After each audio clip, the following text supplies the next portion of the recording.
Hey guys, it's Christina. Welcome back to my channel and another video and another intro where my cat is meowing in the background.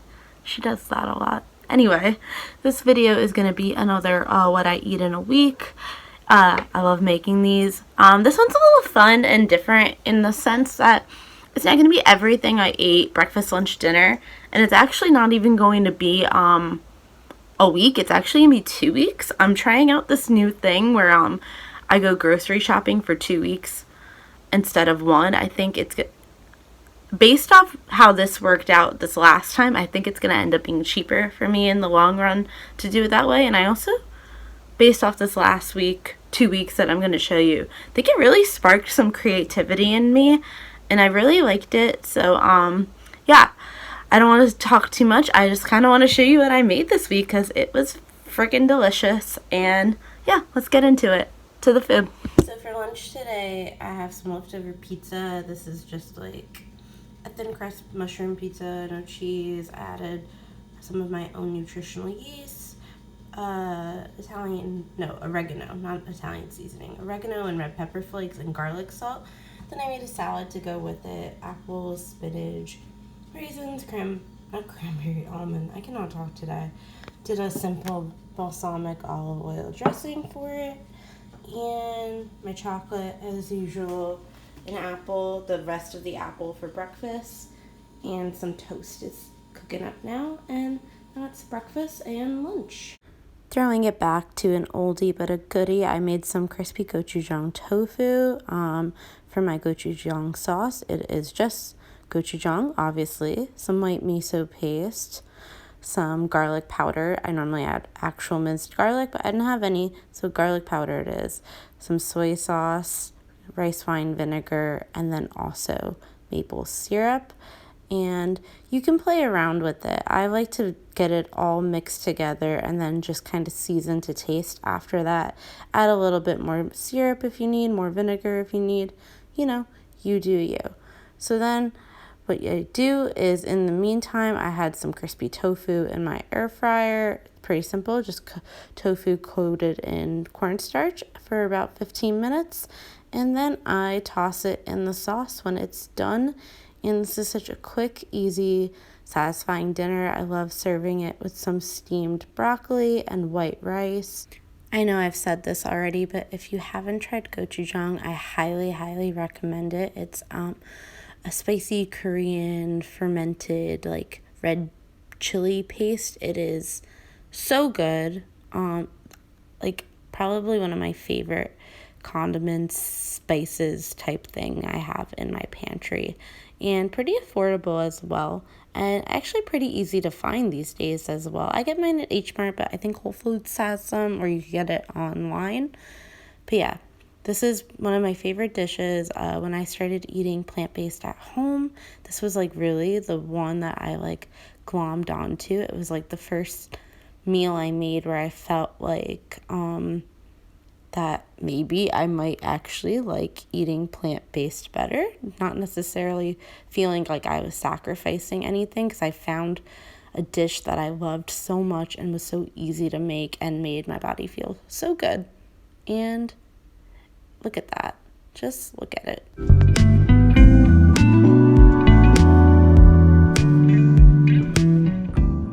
Speaking of throwback dishes, one day this week I had some toast with a little bit of strawberry jelly, and I decided to film it because I do something that I think is a little bit interesting. After I put my jelly on, I actually add chia seeds on top, and this tastes so good. The texture is, I don't know how to describe it. The chia seeds get very puffy and gelatinous, and the texture is just so good if you kind of chewy things. So yeah, I thought I would show that for you guys. And now we are on to a really wholesome dinner that I made, as well as a little bit of meal prep.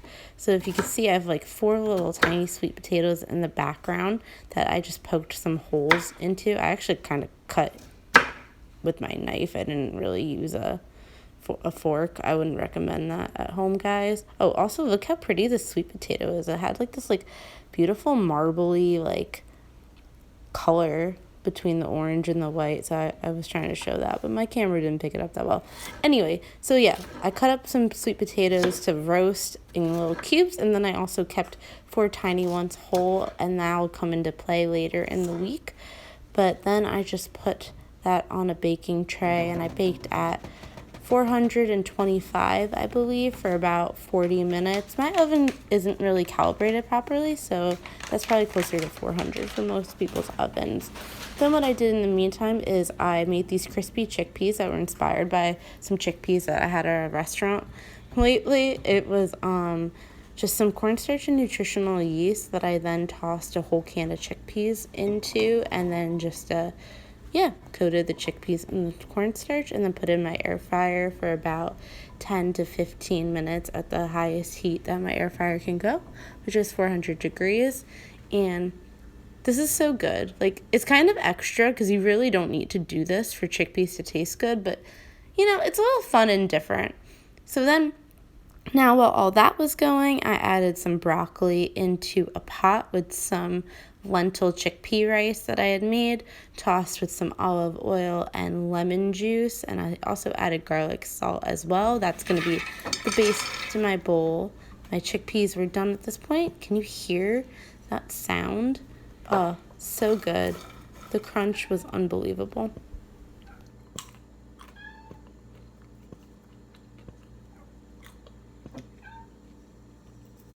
So then I just plated my bowl up, did the rice broccoli mixture as the base, and then topped with some chickpeas and sweet potatoes. If you had hummus, hummus would be good with this as well.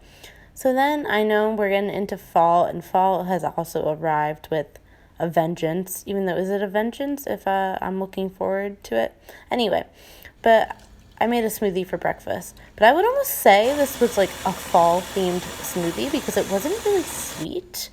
I did 1 banana, a lot of frozen cauliflower, the end of a jar of peanut butter, and then some flaxseed and some cinnamon, as well as almond milk as my plant milk of choice. And this was so good. I mean, I think this would probably be an acquired taste for most people, but I really enjoyed it. And yeah, it was a fun way to have a smoothie in the fall. And you could see I was really feeling fall this day with my orange shirt.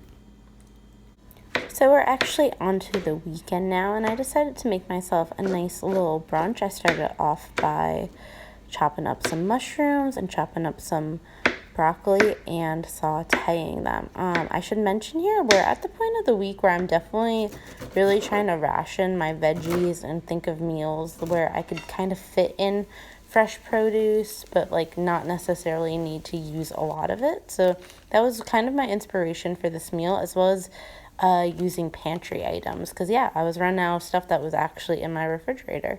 So what I did today was a chickpea omelette. I started off with equal parts chickpea flour, so that's 1/3 chickpea flour to 1/3 cup of water, and mix that together. And then I added all the seasonings that you would add to a tofu scramble. So that for me is salt, pepper, nutritional yeast, garlic powder, and onion powder, but you do whatever you want to do. I didn't add turmeric, but that's because turmeric's really more for the color than the flavor. But I added that all together, mixed it all up, and then put on a pan to make my chickpea omelet. Oh, and I added black salt as well. That's optional, but highly, highly recommend. Gives that nice eggy flavor. So I used an entirely too big pan for this, but it worked out pretty well anyway. If you could see, it's not like it's like running and creating like a crepe. The mixture is pretty thick and has a good amount of structure to it. So it only takes about a minute to be able to actually flip it. So I probably only cook it for like 30 seconds, add my little toppings in, and then flip it. And then I decided to add some black salt on top of the omelet as well. And if you've never tried this, I highly recommend it. It's a really great way to have kind of a pantry friendly breakfast. It's a great soy-free option if you can't have tofu scramble. And yeah, it's something a little bit interesting, or I should say a little bit unique, and I would say even quicker than tofu scramble. So I assembled my brunch with my omelette, a piece of toast, some leftover sweet potatoes, and just for good measure, I decided to add some butter on top of my omelette as well. And then I just chowed down. So this was also on the weekend, and I will say I'm at a point where I'm also kind of rationing my bread. I didn't have a lot of bread or like any bagels left, and that's what I love to eat for breakfast most days.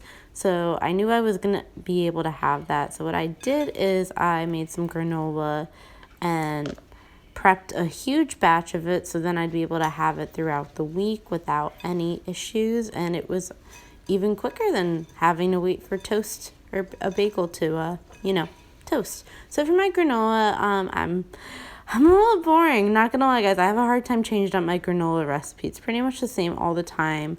Well, walnuts, no, I'm giving you misinformation. Almonds, raisins, oats, cinnamon, peanut butter, tahini, maple syrup, and a little bit of canola oil. If you have coconut oil, that would probably be better. And then I just put it in the cast iron and bake for 20 minutes. And there it is, the easiest granola ever. And now we are on to a fun little dinner that I now am able to use those sweet potatoes for. So there's 4 little sweet potatoes that I had baked previously in the week. I mashed them up, added some nutritional yeast to them, as well as some garlic powder. And did I do onion powder? I feel like I probably did. And maybe not. Maybe I just did salt, pepper. But anyway, you could really do this however you want. But just, flavor your mashed up sweet potatoes. And then what I decided to do is I made some taco quesadilla things. In my head, they were quesadillas, but they look kind of more like tacos because I only had taco shells for them. But does it really matter? All I know is they were delicious. I basically just put the mashed sweet potato on a tortilla, and then put the black beans on the tortilla, squish them together, and then, grilled up on a pan. And these were so tasty. Felt really fun, felt really healthy, felt really fall. Just kind of checking all the boxes. And then, it was also quick to make because I had already had that sweet potato prepared. I decided to serve with some homemade tortilla chips and some salsa. And this was a really fun dinner, and it also made a really fun lunch for leftovers the next day. So then I am down to the last of my spinach, and what I decided to do with it is make some pesto. I just made my pesto with the spinach, nutritional yeast, olive oil, garlic, and lemon juice, and I slathered that on some bread. That's really the reason I was rationing bread, because I knew I was going to make some paninis later in the week, which we'll get to. But anyway, the base of my panini is going to be some breaded tofu that I seasoned to be kind of like Italian, like Italian chicken cutlets. And that was my sandwich. Some of that tofu sandwich between bread and pesto, and some mushrooms on it. And then I used the leftover pesto on this pasta. And there you guys have it. That's everything I ate in the last 2 weeks. Well, not everything, but everything that I made that I felt was worthy of filming. Like I said, this is something new I'm trying out, where I go grocery shopping for 2 weeks worth of groceries instead of one. If I had known that's kind of how this video was going to go, I would have done like a grocery haul at the beginning to show you everything I had bought. But I hope it was somewhat obvious based off what I was cooking. I had sweet potatoes, broccoli, beans, stuff like that. And let me know if you guys liked this video, what recipes you liked, and what recipes you'd like to see. I'm always looking for recipe suggestions as well. But if you liked this video, please give it a thumbs up and subscribe. It would mean so much to me. And until next time, my friends, bye.